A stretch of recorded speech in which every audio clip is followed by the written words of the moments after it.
اگر عمل پہ کوئی اثر ہے تو پھر بند خلوت کدے میں بھی جرم کرتے شرم آئے کہ رسول اللہ کی نگاہوں سے تو کچھ پوشیدہ نہیں ہے، پھر ہماری خلوتیں جو ہے وہ پاک ہو جائیں، ہماری جلوتیں پاک ہو جائیں، ہم رسول اللہ کی نگاہوں سے بھی پوشیدہ نہیں رہ سکتے۔ ان کی نگاہیں دوربین بھی دیکھتی، ہمارے رب کی نگاہیں بھی دیکھتی، حضور اللہ کی عطا سے دیکھتے ہیں۔ تو جب یہ عقیدے جم جائیں گے، روح میں اتر جائیں گے، تو زندگی میں نظم پیدا ہو جائے گا۔ جہاں کوئی سیکورٹی نہیں پہنچتی، کوئی عقیدہ نہیں پہنچتا، کوئی جو ہے وہ کیمرہ نہیں پہنچتا، وہاں یہ عقیدہ پہنچتا ہے، ان اللہ خبیر بما تعملون، جو تم کرتے ہو تمہارا رب اس سے باخبر ہے۔ اللہ تعالیٰ جل شانہ نے اس شخص کی کہانی کو بیان کیا ہے جو قیامت کے دن جہنم کی طرف جا رہا ہوگا۔ کچھ لوگ اسے پوچھیں گے ما سلککم فی سقر، کہ تم جہنم میں کیوں جا رہے ہو؟ تو وہ جواب میں کہے گا لم نک من المصلین، کہ ہم نماز نہیں پڑھا کرتے تھے۔ آج جہنم میں جانے کا سبب نماز نہ پڑھنا ہے۔ پنجگانہ نماز ہر عاقل بالغ مرد اور عورت پر فرض کی گئی ہے، اور قرآن مجید میں مختلف صیغوں سے 700 سے زائد مرتبہ اس کی تاکید ارشاد فرمائی گئی۔ سینکڑوں احادیث نماز کی تاکید، فضائل، ادا کرنے کی ترغیب اور نہ پڑھنے پر ترہیب میں وارد ہیں۔ اگر کوئی شخص نماز کا انکار کرتا ہے تو وہ دائرہ اسلام سے خارج ہے، لیکن اگر کوئی سستی کی وجہ سے نماز نہیں پڑھتا، صرف سستی کی وجہ سے نہیں پڑھتا، اللہ کا حکم جانتا ہے، اس کو کہا جائے آؤ نماز کو، تو وہ آگے سے مذاق نہیں کرتا یا نماز کا تمسخر یا استحقار نہیں کرتا، بلکہ بس اپنی سستی کی وجہ سے مسجد میں نہیں آتا۔ جو نماز کو ہلکا جانے، خفیف جانے، وہ بھی دائرہ اسلام سے خارج اور کافر ہے۔ لیکن جو شخص اس کو اللہ کا حکم جانتا ہے اور اس کو پڑھنا اپنے اوپر ضروری سمجھتا ہے، لیکن سستی کی وجہ سے پڑھ نہیں سکتا، تو اس کے بارے میں علماء کی آراء مختلف ہیں۔ حضرت امام اسحاق اور حضرت امام احمد رضی اللہ تعالی عنہما آپ تو فرماتے ہیں کہ ایسا شخص کافر ہے اور اس کو قتل کرنا واجب ہے۔ حضرت امام مالک کا قول ہے کہ، اور امام شافعی کا بھی یہی قول ہے، وہ بھی کہتے ہیں کہ اس کو قتل کیا جائے گا اور بطور حد قتل کیا جائے گا۔ حضرت امام اعظم امام ابو حنیفہ علیہ رحمہ آپ فرماتے ہیں کہ بے نمازی کو قتل نہیں کیا جائے گا، بلکہ اس پر تعزیر نافذ ہوگی۔ یہ حاکم وقت کی ثواب دید پر ہے کہ وہ اس پر کیا سزا دیتا ہے، اور فرمایا اس کو 7 قید کیا جائے گا اور توبہ کے لیے اس کو زور دیا جائے گا۔ اگر وہ توبہ کر لے تو اس کو قید سے باہر نکال لیا جائے گا، ورنہ اس کو قید رکھا جائے گا۔ صحابہ کہتے ہیں کہ ہم کسی عمل کے تارک کو کافر نہیں سمجھتے تھے سوائے نماز کے تارک، اور آقا کریم علیہ السلام کا ایک فرمان ہے من ترک الصلاۃ متعمدا فقد کفر جہارا، جس نے جان بوجھ کے نماز چھوڑی اس نے اعلانیہ کفر کیا۔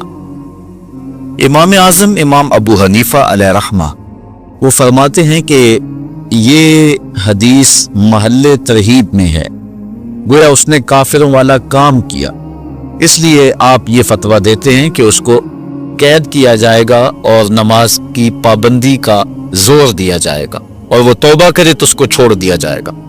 لیکن باقی ائمہ بعض کہتے ہیں اس کو حداً قتل کیا جائے، اور امام اسحاق اور امام احمد کہتے ہیں اس کو قتل کرنا واجب ہے۔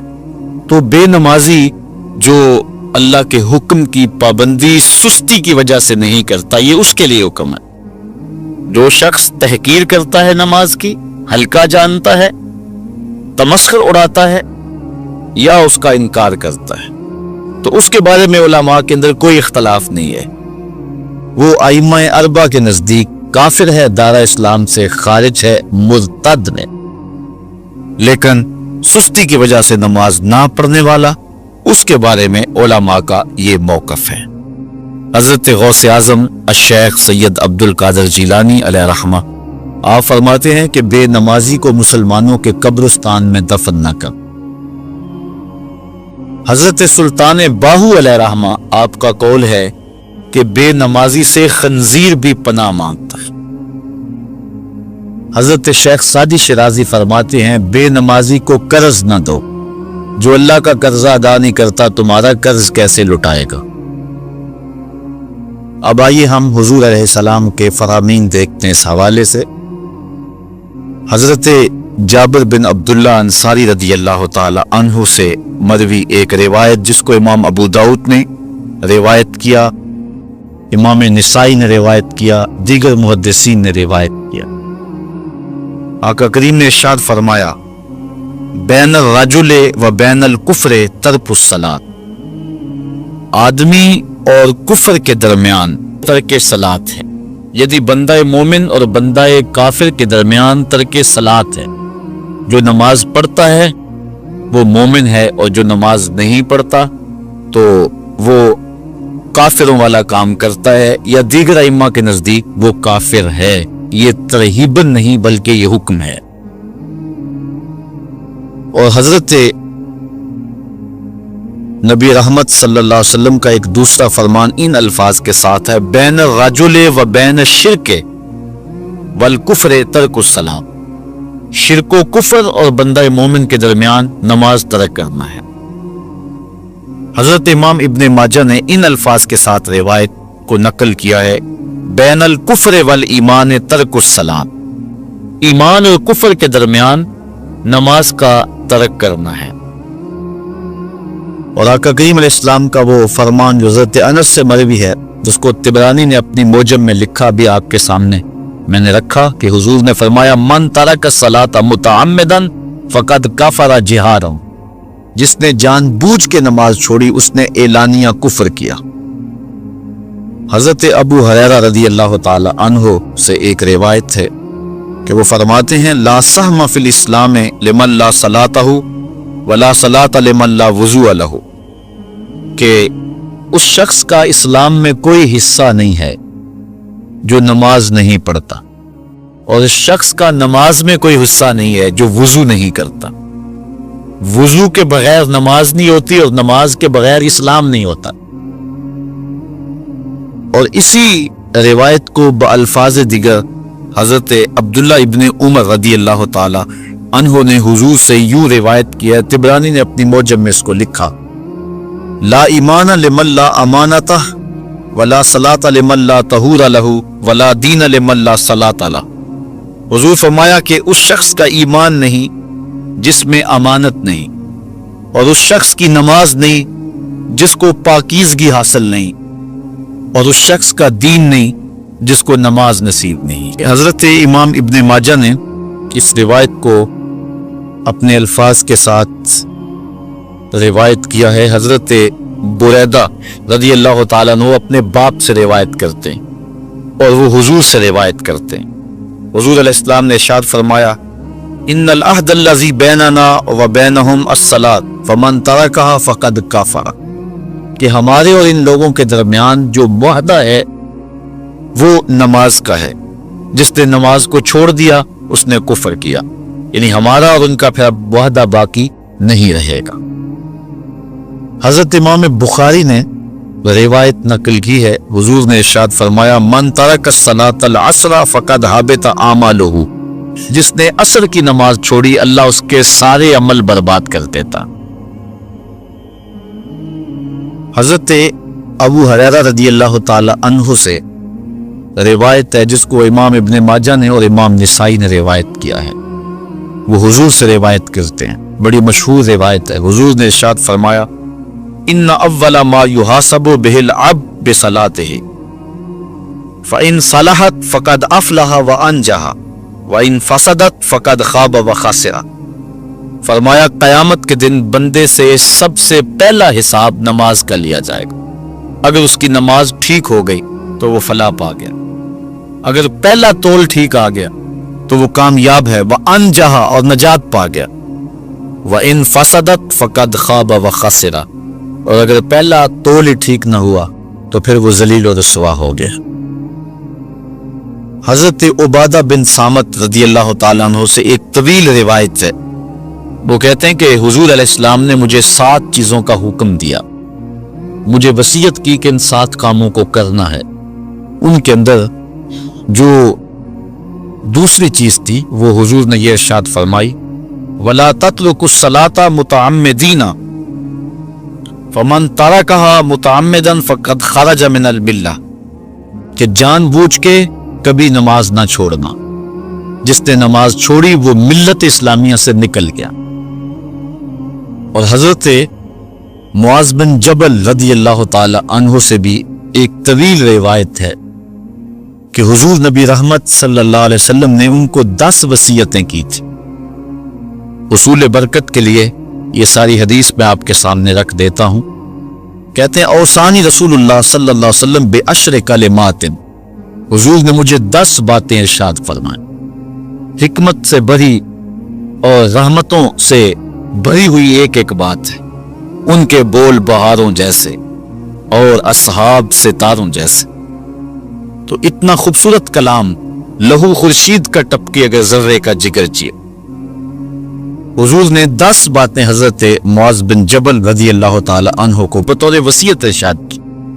کہتے ہیں کالا، حضور نے مجھے کہا، ارشاد کیا، لا تشرک باللہ شیئا وَإِن قُتِلْتَ وَحُرِّقْتَ، اللہ کے ساتھ کسی کو شریک نہ ٹھہرانا، اگرچہ تجھے قتل بھی کیا جائے اور تجھے آگ میں جلا بھی دیا جائے، کبھی بھی اللہ کے ساتھ شریک نہ ٹھہرانا۔ دوسری بات حضور نے مجھے یہ ارشاد فرمائی، وَلَا تَعْصِ وَالِدَيْكَ وَإِنْ أَمَرَاكَ أَن تَخْرُجَ مِنْ أَهْلِكَ وَمَالِكَ، کہ اپنے والدین کی کبھی نافرمانی نہ کرنا، اگرچہ تجھے حکم دیں کہ اپنے مال کو اور اپنے بچوں کو لے کے گھر سے نکل جا، تو کہا یہ کر لینا، نکل جانا، لیکن والدین کی نافرمانی نہ کرنا۔ تیسری بات حضور نے ارشاد فرمائی، وَلَا تَتْرُكَنَّ صَلَاةً مَكْتُوبًا مُتَعَمِّدًا فَإِنَّ مَنْ تَرَكَ صَلَاةً مَكْتُوبَةً مُتَعَمِّدًا فَقَدْ بَرِئَتْ مِنْهُ ذِمَّةُ اللَّهِ۔ فرمایا اے معاذ بن جبل، فرض نماز جان بوجھ کر کبھی بھی نہ چھوڑنا، زندگی میں کبھی نہ ہو کہ تجھ سے فرض نماز چھوٹے، اس لیے کہ جس نے فرض نماز جان بوجھ کے چھوڑ دی، اللہ اور اس کے رسول نے اس سے اپنا ذمہ اٹھا لیا، اب وہ جدھر مرضی جائے، اللہ نے جو ذمہ لیا ہوا ہے مومن کا، اللہ اٹھا لیتا ہے۔ چوتھی چیز حضور نے جو ارشاد فرمائی، وَلَا تَشْرِبَنَّ خَمْرًا فَإِنَّهُ رَأْسُ كُلِّ فَاحِشَةٍ، اے معاذ بن جبل، زندگی میں کبھی بھی شراب نہ پینا، ہر بے حیائی کی جڑ ہے اور بنیاد ہے شراب۔ پانچویں چیز کہتے ہیں حضور نے جو مجھے ارشاد فرمائی وہ یہ تھی، وَإِيَّاكَ وَالْمَعْصِيَةَ فَإِنَّ بِالْمَعْصِيَةِ حَلَّ سَخَطُ اللَّهِ، کہا کبھی اللہ کی نافرمانی نہ کرنا، اللہ کی نافرمانی سے اللہ کی ناراضگی مول لینے والی بات ہے، اللہ تعالیٰ کی معصیت سے اس کی ناراضگی جائز ہو جاتی ہے، حلال ہو جاتی ہے۔ اور چھٹی چیز کہتے ہیں حضور نے یوں ارشاد فرمائی، وَإِيَّاكَ وَالْفِرَارَ مِنَ الزَّحْفِ وَإِنْ هَلَكَ النَّاسِ، کہا جب محاذ پہ ڈٹا ہونا تو کبھی پیٹھ نہ پھیرنا، اگرچہ لاشیں جو ہیں وہ گر رہی ہوں اور لوگ ہلاک ہو رہے ہوں، سارے لشکر کے ہلاک ہو جانے کا ڈر بھی ہو، لیکن کہا معاذ بن جبل میں تمہیں وصیت کرتا ہوں کبھی پیٹ پھیر کے بھاگنا نہیں ہے۔ حضور نے کہتے ہیں مجھے جو 7ویں چیز ارشاد فرمائی وہ یہ تھی، وَإِنْ أَصَابَ النَّاسَ مَوْتٌ فَاصْبُتْ، اگر تو کسی ایسے علاقے میں رہتا ہو جہاں موت آ جائے، کوئی بیماری آ جائے موت والی، تو علاقہ چھوڑ کے بھاگنا نہ، وہیں رہنا، تیری قسمت میں زندگی ہوئی، تجھے کوئی موت دے نہیں سکتا۔ اور اگر موت تیرے لیے لکھی گئی ہے تو جہاں مرضی چلا جائے تو موت سے بچ نہیں سکتا، اس لیے ایسے مقام سے بھاگ کر نہ جانا، وہیں ڈٹے رہنا اور وہیں رکے رہنا۔ آٹھویں چیز کہتے ہیں حضور نے مجھے ارشاد فرمائی، وَأَنفِقْ عَلَىٰ أَهْلِكَ مِن طَوْلِكَ، کہا اللہ نے تجھے جو وسعت دی ہے، تجھے جو مال دیا ہے، اس کو اپنی اولاد پر کھل کے خرچ کرنا، اپنی اولاد سے بخل نہ کرنا، اولاد کے معاملے کے اندر جہاں ان کی ضرورت ہو اس کو کھل کے پورا کرنا ہے۔ اور حضور نے نویں بات جو ارشاد فرمائی وہ یہ تھی، وَلَا تَرْفَعْ عَنْهُمْ عَصَاكَ عَدَبًا، اپنی اولاد کو ادب سکھانے کے لیے ڈنڈا نہ چھوڑنا، عصا ہمیشہ لٹکا کے رکھنا، کوڑا باندھ کے رکھنا۔ اور 10ویں چیز کہتے ہیں حضور نے جو مجھے ارشاد فرمائی، وَأَخْفِهِمْ فِي اللَّهِ، اپنی اولاد کے دل میں اللہ کا خوف ڈالتے رہنا، اللہ کا ڈر پیدا کرنا اپنی اولاد کے اندر۔ تو نے اپنی اولاد کو یونیورسٹیوں اور کالجوں تک پہنچایا، بیرون ملک سے بھی تعلیم دلوائی، لیکن اللہ کا خوف نہ سکھایا۔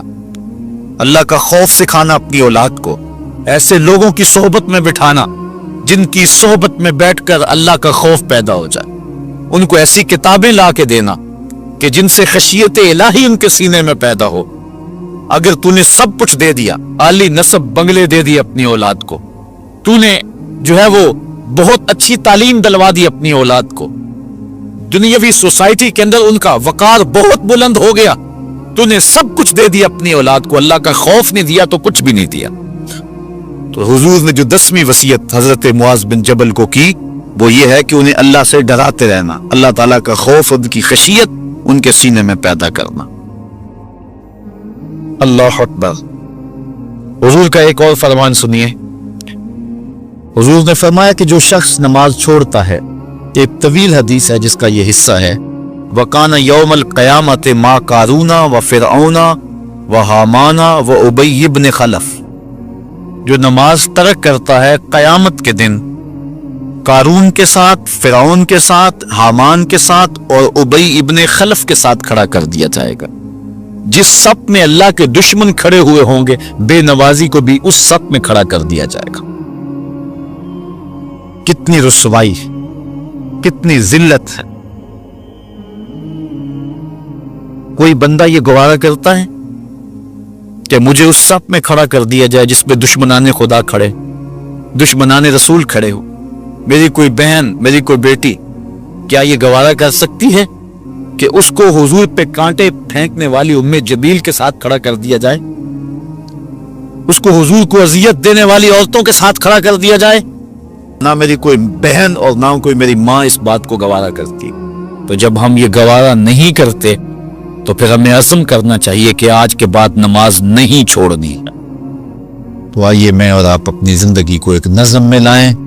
جو اللہ نے ہمیں مہلت دی، وقت دیا، آج ہمیں اللہ نے مہلت دی ہے، ہمارے پاس ابھی زندگی ہے، سانسیں چل رہی ہیں، توبہ کا دروازہ بھی بند نہیں ہوا، اس کے چوکھٹ اس کے حضور آئیں گے، توبہ کریں گے، وہ سارے گناہ معاف کر دے گا۔ آئیے اپنی زندگی کو اس کی دہلیز پہ لے آئیں۔ بہت وقت ہم گزار چکے، لیکن جو وقت باقی ہے اس کو مالک کے لیے گزاریں، ایک ایک سانس اس کے نام کر دیں، اس کے محبوب کی اطاعت کو، فرما برداری کو شعار زندگی بنا لیں۔